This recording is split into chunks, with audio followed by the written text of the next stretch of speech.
So hello and welcome everybody to the Soul Wisdom Akashic Show with me, Natasha Harris, your host, and my beautiful guest, Hannah Velten.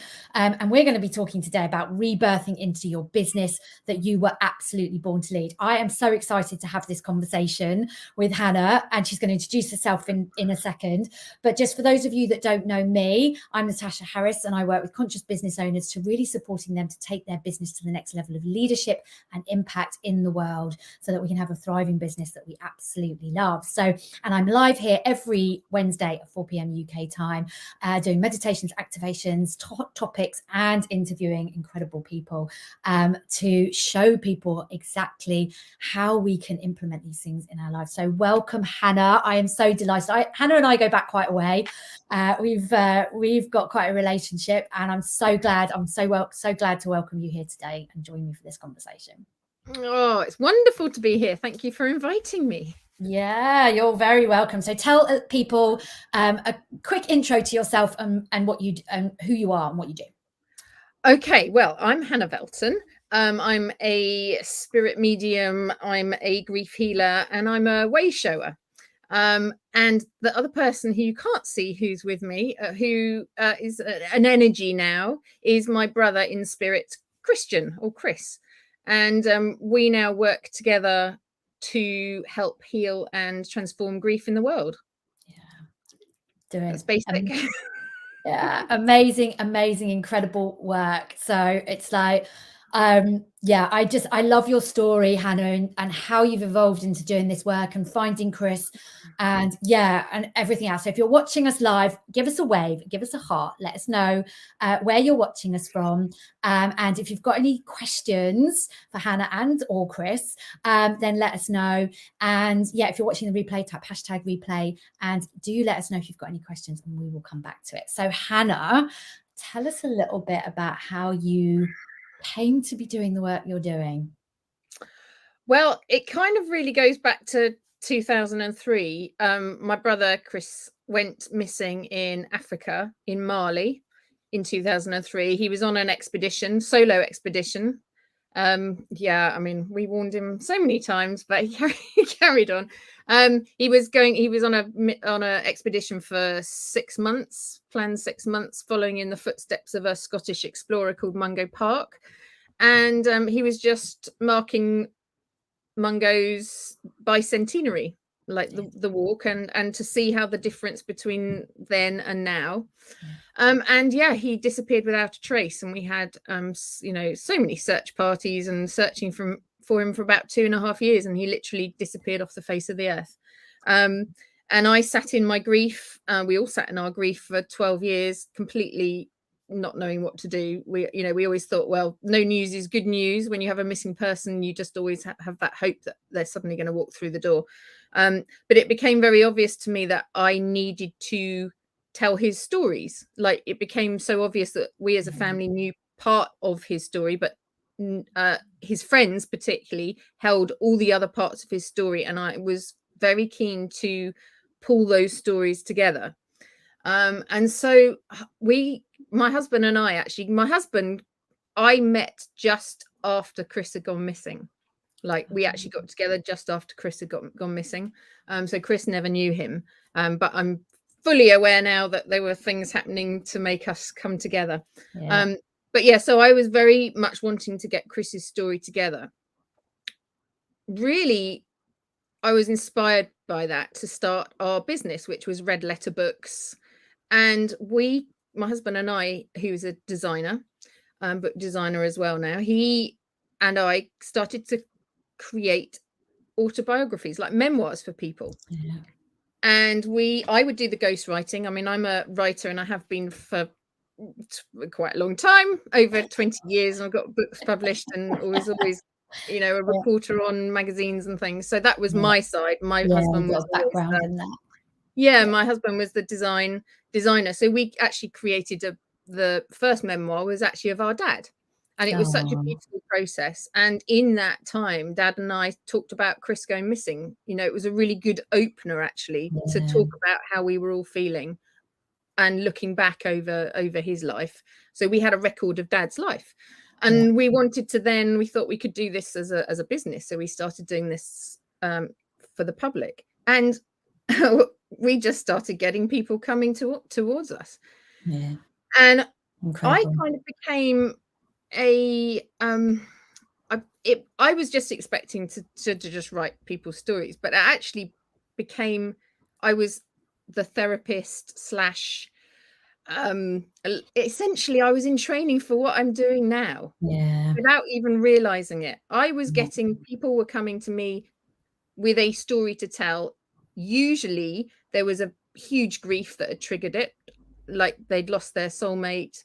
They now knew that it was time that they recorded their story, or there was a huge amount of people who had abandonment issues in childhood, from parents and from and I didn't realize at the time, but I had a huge abandonment issue with my brother leaving to go to a different school, and it was all, I mean, it was so bound up in that. And our business, you know, I feel now that I was in training, definitely in training for what I do now. And finding closure, like people, when they tell their story, they want someone to listen to them. So you just sit there listening and they find closure from the past, essentially. Work it's through from the beginning. And then they get they then come into now and like, what am I now going to do with the rest of my life? What purpose am I going to do? Am I going to use my story to help other people? Lots of people wanted to do that. Or they wanted to leave it for their grandchildren so that the grandchildren would have all the information that they could possibly want. Because, you know, when people die, we always thought you couldn't ask them anything. You know, their story that's not true anymore, don't we? And then of course that carried on, and as that was happening, alongside that, I had started to really believe that I could find Christian again. And like we could go off on a huge tangent now, but I experienced a spiritual awakening, and I went in to find Christian. I went like inwards to find him rather than relying on finding him outside, which had just, there was brick walls and everything all the time. So I, after my own or our own personal journey of finding Chris in spirit and doing our healing and transforming our grief and having it that ripple out to our family, having it ripple out to friends, to wider community, I then people started to then approach me. And my husband was like, well, what are you going to do about all these clients who want their memoirs writing? And I had to make the decision that didn't feel right anymore. That was not my purpose now. So we're talking about rebirthing into the business. And that evolution of how things just, you know, and it's like constant evolution and rebirthing and morphing into something new. And I think that's what's so incredible. And I think that so many of us feel that we need to like know what we're doing before we start. And, you know, as you said, everything is in training to getting you to what you're doing now. So I love this whole kind of analogy of how this has evolved for you from, you know, through a huge spiritual awakening and everything that's brought you. And I think you, certainly from our point of view, all the gifts that I've learned along the way, I mean, everything we do, like when I was searching for Chris, I spoke on live TV, I spoke on live radio, I did films, I was definitely in training for doing what I do now. And it's actually morphed again now, which I will talk about. But there's a part of this fear. I had a huge fear, as you know, Natasha, and many people watching will know, I had a huge fear about actually openly talking about our story, about coming out as, certainly as a sort of spirit medium. I don't even like that term, but I have to use it kind of because I'm talking with my brother who's in spirit. So, and I obviously talk to lots of other people who are in spirit. But it was really a fearful step to make that decision to go against family wishes. You know, this wasn't something my family wanted me to do necessarily. And I just had to just do it. It was, I couldn't stop the process. I would often say, look, I'm just going to stop this and become a plumber or something, you know, I don't want to do this anymore because it was too difficult. But I just, every time it was too difficult, I would just wake up the next day and something would have cleared, something would be, a possibility had opened. Or something would happen, I guess. I think so many of us experience that. We kind of get to a point, don't we, where we're like, I've had enough, this is too difficult, I want to stop, I've just like, I don't know which direction to go in. And then if we can surrender a little bit and like just recognize what that process is, that there's always something that just kind of gives us that little nudge, and then something else shows up and we get an opportunity to rebirth, I guess is what you're saying, into that next step of our evolution and where we're growing and expanding into. Yeah, and I think that's an interesting point. I was very kind of, I have this kind of analogy is like, if you're walking along a path and you're just looking at the floor, that's what you're concentrating on in your business. But actually, if you look up, there's a whole world that's bigger. Like there's a wider world. There's all the sky, all the trees, you know, there's stuff to look around. And I guess it's having that space to bring yourself out of your everyday business and actually realize the bigger purpose around everything that you're being led to do. And I certainly found that through meditation, and working in partnership with other people. Actually, Chris and I, we did a podcast this year for the first 6 months of the year, and we had all these people suddenly come towards us by us being open and talking about what we were doing and really being authentic and telling our story. Like people heard the story and they were like, oh, that's something for me, that's happened to me, or I can share my story. And all these, and Chris was working very hard in spirit. He's now the project manager of everything. Well done, Chris. He calls himself. You know, now he's got over the shock of what happened to him, and he's done healing and transformation. We're now kind of, we've always been in parallel our healing. We've now come together into the bigger purpose, which is to help heal and transform grief in the world, which is a massive mission. And we are now finding that people are coming towards us, to join us in that sort of circle, I guess. And it's rippling out and out. So it's something that touches all of us, right? You know, we all experience that at some point, and we experience that in our business as well. I mean, sometimes, you know, it's just like the things that we are challenged with and things that we are shown up, that show up for us in business as well, you know, challenge us and are triggering to us, and how we move through that.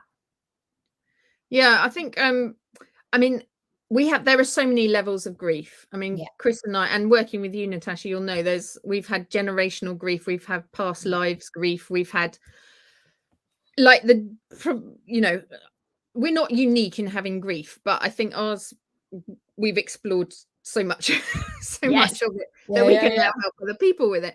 But we all hold so much grief, you're right. And I think it holds us back, even if most of it will be subconscious. And it will be a fearful, like fear of being abandoned from our, you know, from our family, from our industry, if we start talking about things that we really believe rather than just following what everyone else is doing. So my voice is going, this is Chris coming through. He's like, it takes so much courage to do what Hannah's done, and what other people do in business who actually stand up and do something. He's going to make me cry. Stand up and do something different that goes against the normal. And we have to be willing to do that and stand up for that. Thank you for that. Such an important message, isn't it, that we, you know, to stand up and not to be able to have the courage to shine who we are, to be able to express who we are, what we're here to, and how we're here to change the world, contribute in different ways. And it does take courage, and it takes courage to stand out against your family and the community and step out of the spiritual closet. You know, hands up, done that too. And many of my clients have had to really find that bravery and that courage in order to do it. And I mean, it's incredible what you've done, Hannah. It really is. And the people you're helping now. I've had a big team around me, including you. You know, I called in my supporters a long time ago. You know, I asked for help. I had to, because I couldn't do this alone. Yeah. And you do, when you ask for help in your business, people do come towards you and build you up. Yeah, definitely. Yeah. And we don't ask for help often enough, do we? No, we don't. We kind of feel we have to look as though we know it all. And, you know, especially if we are an expert in our field, or we're a consultant or a coach, it's like people looking to us to learn from us. But actually, the more I've been vulnerable and really told the difficulties of things that are going on, then people are like, you appear more human, don't you? And you appear more like people can resonate with you more. So why would we have this mask that we have to be perfect and know everything? It doesn't serve us, I don't think. No, I really don't think it does. And I know that for myself, it doesn't. The more I show up authentically and honestly and vulnerably to show myself as a human being who makes mistakes, doesn't get it always quite right, but willing to own them, that people really resonate with that. People get it. You know, if people are looking for perfection, then I'm not your woman. They want me to be perfect and model perfection and how to do it exactly by the letter, by the book, then I'm not that person. But I will share, you know, my mistakes, so we can all learn from them quicker. Yeah, I mean, certainly with our grief community, Raise, that's the point. We want to tell our story, so that people can kind of walk alongside us, where we made so many mistakes. We went the long way round so many things and made, you know, bumped into so many brick walls repeatedly. So we just really want to help people, or like show them the way, the way we were shown, the spiritual sort of way of healing grief that we were shown. And you'll hear about all the things that we did wrong. Well, not wrong, but we didn't know any better. Yeah, but that's how we learn. We recognize, you know, I always use the analogy of, like, you know, when a baby's learning to walk, we don't say, oh, you got it wrong, okay, stop, don't bother trying that again. We clap and we cheer and we say, do it again. And every time they get it wrong, we cheer until they've learned and built the muscles and the memory and the everything else that goes alongside it. And then it's like, yeah, okay, now you can do that. Keep walking. Yay. So it's like, so it's like why we fear making those mistakes. It's how we learn. It's how we build memory. It's how we learn a different way and find a different solution. Like, pull ourselves up on the edge of the table. That doesn't work. It's a bit high. Go to the sofa. Go to this. You know, go to that. And it's like we learn what's going to support us. Yeah, and I think we learned the hard way just by I mean, the thing is, you realize how strong you are inside by flexing the muscles, by trying new things, and you find your way in the end. I mean, you talk about alignment all the time, and my alignment is feeling flow. And if I feel in flow, my flow, I find, is in writing. That's what I do. And you know, we've just written a book proposal with all the chapter summaries and everything. So I mean, that's our next step, I guess. But it's a beautiful kind of relationship that Chris and I now have. He's as I said, he's kind of like the project manager, but actually we were talking this morning, Chris and I, we've got this thing about money. He's very, like, he doesn't care about money. He never did in when he was on the earth, and he's absolutely has no interest in it now. And I'm like, but Chris, that doesn't work on the earth. It doesn't work for me. I'm sorry. We need to make money. You know, we can't do our mission and our bigger purpose without having money coming in.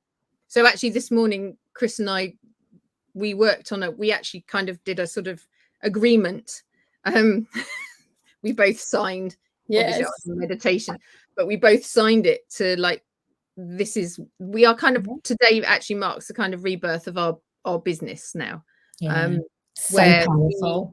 And we've actually just, based on something you said earlier today, Natasha, we've just had a money party. So we're actually celebrating. I've got some of Chris's coins that he that Mum actually gave me a few weeks ago, and they've been sitting. I haven't done anything with them, so I've got them out and I've put them into our logo, which is two triangles. And I've got, I had $1 Million Bill by Whitney Houston on the stereo.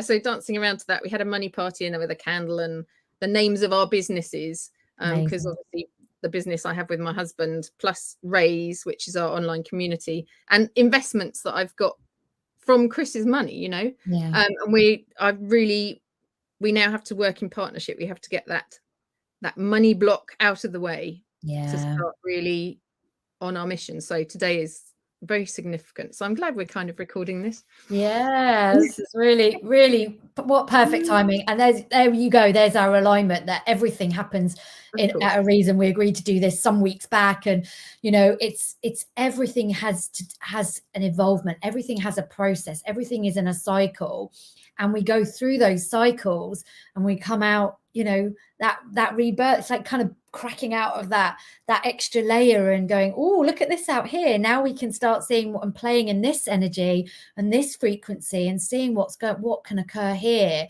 And it's so powerful, isn't it? And I think we have to always remember to bring in the money piece into a part of that, because so many, healers, myself included in the past, was like, well, I'm doing this because I want to help and support the world, but I don't really want to make it about money. But like, we can do so much more when we're inviting in the money and what we block ourselves off from, and just being open to receiving from all aspects. It just means we can do more with it, and we can change the world through it. So it's incredible. I love that. Money party. Yeah, because I mean, you run a business on your own, but it's difficult. You can't do everything on your own. You need people to help you, and you need, for promotion and whatever you're doing, you need people to help you with that. So yeah, money. Unfortunately, Chris, we need it. Yes, come join the party. Yeah, come on. Come and join the party. So is there kind of like, around this theme of rebirthing, like, what do you think has been your biggest realization, or I don't know, moment of dawning? Do you know what? I think the fact that you rebirth so many times, you don't suddenly get to a point and you go, oh, this is it. You might think, oh, this is it. Right. And then you think, oh no, I used to go, for God's sake, there's not another level of grief, or there's not another, oh, please. So, I mean, we've been doing our healing journey for really from 2015 properly, and just layer after layer, and you rebirth into something, and then it's okay for a bit. You think, oh, okay, this is fine, this is comfy. And then there's another something, but you're always given the rebirthing when you're ready. And at the right time. You're never asked to do more than you can handle. That's been our experience. And just gradually, and we're at the stage now where it's, as I said about the view, you're looking at that path, but you're looking up and you can see the bigger purpose now. We can see what we couldn't see before. Like, it was always shrouded in sort of mist, and what is this purpose? What is this bigger purpose? And now we're really being shown what this big purpose is, and all these things are happening around us at this moment. It's a really exciting time. Yeah, there's huge opportunity right now, isn't there? Where, and it's what we choose to focus on. It's how we choose to relate to that, how we choose to keep moving, and dancing through it. It's not always easy. It's, rebirthing is like, painful, not a happy process, but there is magic on the other side. I guess it's like, when you get to the other side, you have to keep it very tender, isn't it? It's all very new, and people can really easily pull you back, or you can get distracted and go back, but just hold still almost when you've done the rebirthing, and just build up your strength, and then it'll be okay. I think that's a really valid point, isn't it? Because I think sometimes we want to rush through it. We want to avoid as much pain as we possibly can, get there as quickly as we can, and with as least pain as we can. So it's like, but it's not how, and then we rush through the other side, and we I guess it's like that marinating process, isn't it? It's just allowing things to tenderize, to just be be a bit gentle, to rest, to integrate, to bring things together, and then see what the direction is and what that next cycle might look like, because there'll be another cycle, right? Oh, there will. And also another big thing is patience. Like, I couldn't push finding Chris. I tried to do it on social media, and I like really pushing and searching. It doesn't work. Like, if you're wanting something in your heart, like your biggest heart desire, whether that's for business or personal or whatever, you just have to just that is your biggest heart's desire, and then you just have to let it go. You literally have to let it go, and the universe will. There's a plan. And we have to be unfortunately the timing doesn't work, when you push it. It's not to your timing, it's to like everybody's timetable, the greatest good of all kind of thing. That's absolutely true as well, isn't it? We have to be an active participant in it, but we cannot push. Like, pushing just creates more resistance. Every time I've pushed at something, it's just created more resistance and pushed it further away. And like, surrendering is the hardest thing, surrendering into patience and just trusting that there's more to at play than we can possibly ever imagine and comprehend and understand. It takes courage as well, I suppose. Yeah, I think the trust is like, I was reading about that today. Chris and I wrote a book actually very soon after we found him, and in it I was just reading it today about trust and faith, like being a muscle that you have to build up. You don't suddenly trust everything will become good. You don't suddenly have faith in everything around you.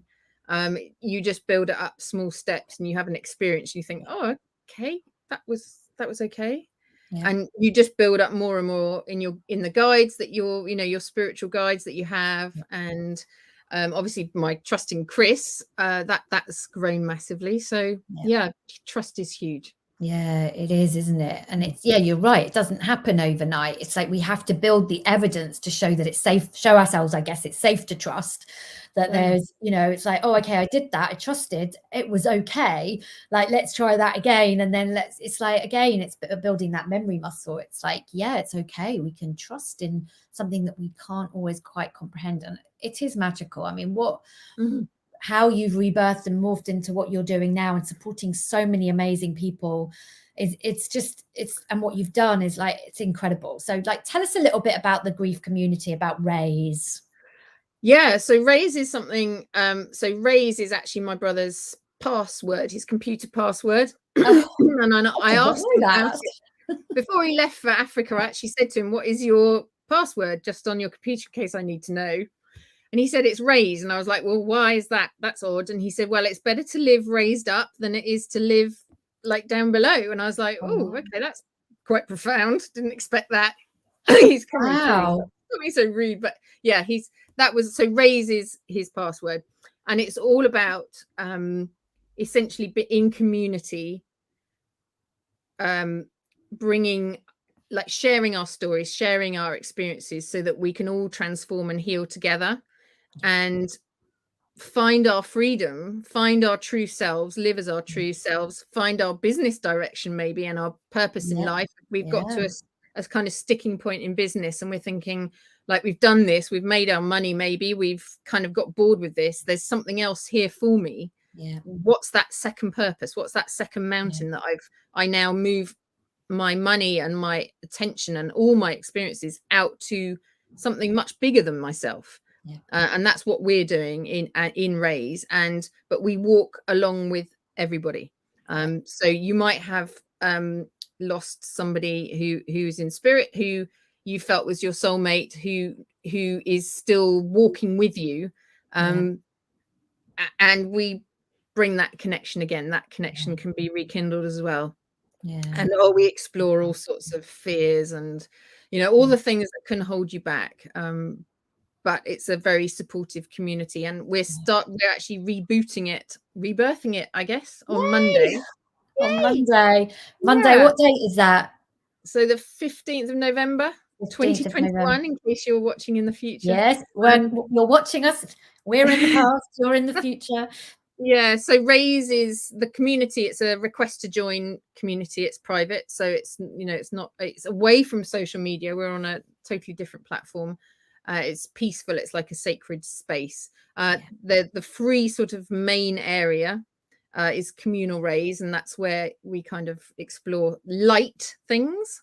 And then we've got a membership group which is starting on Monday, which you can join at any time. And that's going to be really exploring in depth. You know, we'll be doing films together, and you kind of get access to Chris and I.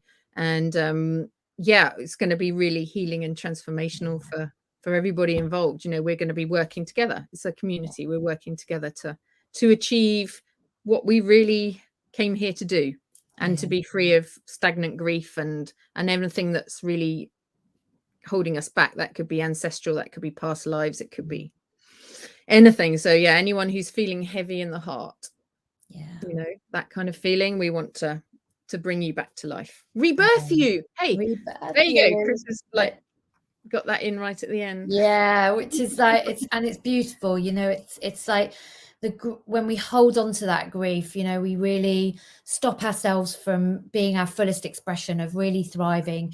And it shows up in so many different life areas, in your business, in your relationships, you know, around your health and well-being, and just knowing that you have that loving, supporting community to support you through that, through Raise, through Hannah, through Chris, to support and your loved ones in spirit as well, because they're all part of it, you know? Yeah, absolutely. And to really, you know, have that community around you. It's like, you know, this is what the world needs. We don't talk about grief enough in our world, in our, you know, Western world. And this is how we also kind of step into the new earth paradigm, in the new earth, you know, vision of standing alongside each other, whatever we're feeling. It's like, we are community. We are one global community. And, you know, the more we can stand in circle, in connection and community with others, we heal the world. We really do. So, you know, the work that you and Chris are doing goes beyond the individual. It's like, it's so expansive and it's massive. So I mean, I guess that's what, because it was always our sort of private individual story, and we've just got braver and braver, I guess. And it's gone further and further, and more people are hearing about it and coming towards us. And yeah, it's amazing. So like, let us know, where can people find Raise, and we will pop all the links in the comments shortly after we finish this in a few minutes. But where can we find you, Hannah? Yeah, so my personal website is hannahvelten.online, and there's links to Raise from there. In Work With Us, there's a section. But if you want to go straight to Raise, it's Raise, RAISE, with Chris and Han .digital. Digital. Yeah. Cool. And Han being just HAN. Yes. Yeah. So Chris calls me Han, and I call him Chris. Yeah. That's cool. But we will pop those links into the comments wherever this is live streaming.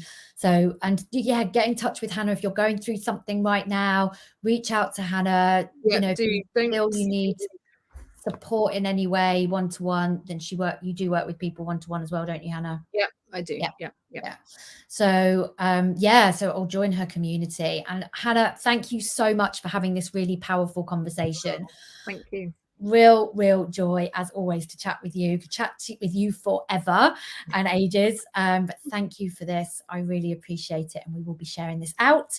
And for those of you that are watching the replay, please do let us know if you've got any questions. Do tag Hannah or I. We will come back to you if we see that, or if you want to reach out to Hannah individually, that's cool. And yeah, I will be back next Wednesday at 4 p.m. for the Akashic Soul Wisdom Show here at 4 p.m. UK time next Wednesday. So thank you very much for joining Hannah and I for this really powerful conversation. And remember, it's time to rebirth into your new experience. And thank you, Hannah. Lots of fun. Oh, absolute pleasure. Thank you, everybody. Bye. Bye.